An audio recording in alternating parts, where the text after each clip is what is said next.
Sejumlah lembaga survei merilis hasil hitung cepat begitu pemungutan dan penghitungan suara Pilkada 2020 rampung Rabu 9 Desember 2020. Hasilnya, pasangan nomor urut 4 Heldy Agustian dan juga Sanusi Penta Marta yang dinyatakan unggul di Pilkada Cilegon 2020. Sang petahana Ati Marliati yang menggandeng Sohidin dari Partai Gerindra berada di posisi kedua dengan jarak yang cukup jauh. Ingat dengan tulisan ini? Tulisan berjudul Ati Sohidin. Teringat Ferran Nur Hasan yang ditayangkan Kabar Banten TV 5 bulan lalu sesaat setelah Ati dan Sohidin resmi berpasangan. Saat itu, teka-teki siapa pendamping Ati menjadi perhatian. Berstatus sebagai petahana yang menjabat sebagai wakil wali kota, Ati tak jua mendapatkan pendamping. Sampai kemudian dijawab dengan SK Partai Gerindra. Kader yang dipilih bukan awam yang sudah jauh-jauh hari digadang-gadang partai. Juga bukan kader-kader populer dan sudah mengakar dari keluarga Sidik, yakni Sihabudin Sidik atau Hasbi Sidik. Kader terpilih itu adalah Sohidin yang belum setahun menduduki wakil ketua DPRD Kota Cilegon hasil Pileg 2019. Pernikahan politik kader Partai Golkar dengan kader Partai Gerindra tersebut tiba-tiba mengingatkan pernikahan kedua partai itu di Pilkada Kota Serang 2018.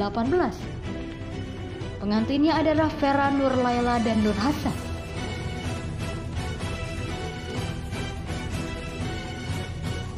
Namun kedua pihak dari Partai Golkar dan Partai Gerindra menyebut Ati Sohidin tak akan bernasib sama dengan Ferran Nur Hasan.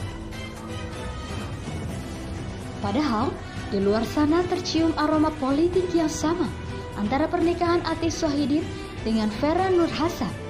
Pernikahan kader dari dua partai tersebut sama-sama disambut lawan. Sama halnya dengan Nur Hasan, nama Sohidin memang baru muncul di publik ketika kontestasi sudah berada di ujung pendaftaran.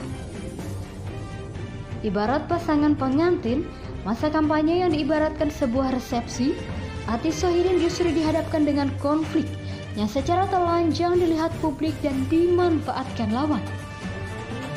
Mulai dari Ketua DPC Partai Gerindra Kota Cilegon yakni Awab yang berpindah haluan menjadi pasangan mantan kader Partai Golkar Iye Iman Rohimah, hingga tokoh Partai Golkar yang juga Ketua Kadin Kota Sahruji tiba-tiba membelot dan ikut bergabung menjadi Ketua Tim Ses Iye Awab.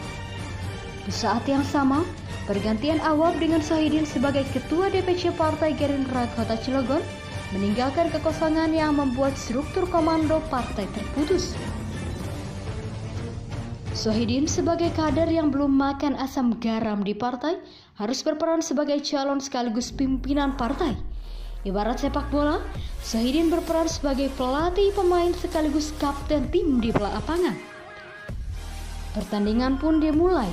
Perseteruan jagoan partai dengan jajaran para mantan yakni Ati Sohidin dengan Iye Awab pada akhirnya menghadirkan dua kuda hitam.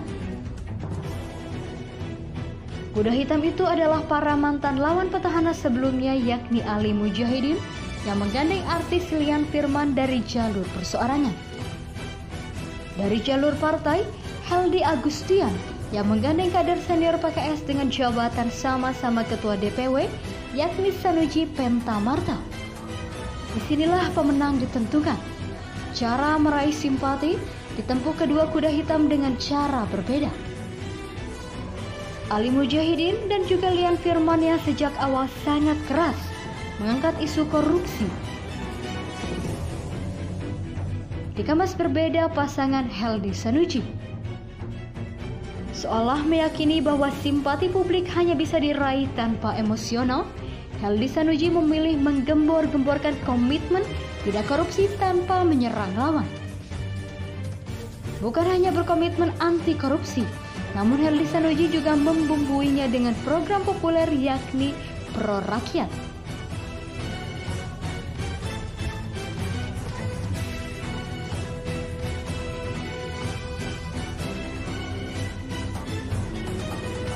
Mulai dari pendaftaran yang mendeklarasikan diri dan bersumpah tidak akan korupsi, hingga menawarkan kartu Cilegon Sejahtera.